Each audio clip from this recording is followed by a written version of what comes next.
Hi, இன்னைக்கு நம்ம கவனிக்க வேண்டியது, நம்ம சாப்பிட்ற சாப்பாடு நமக்கு எனர்ஜியை கொடுக்குது என்றது நமக்கு தெரியுது.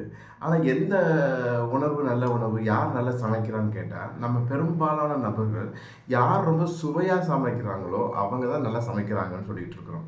எந்த ஹோட்டலில் சுவையான உணவு கிடைக்குதோ அந்த ஹோட்டல் தான் நல்ல ஹோட்டல் சொல்லிட்டு இருக்கிறோம். அப்போ வெறும் சுவையை மட்டுமே பிரதானமாக கொண்டு சமையல் இருக்கணுமா, அந்த சத்தான பொருட்கள் சேர்ந்து இயற்கையான சுவையோடு உணவு இருக்கணுமா என்ற ஒரு கேள்வி நமக்குள்ளே கேட்கணும்.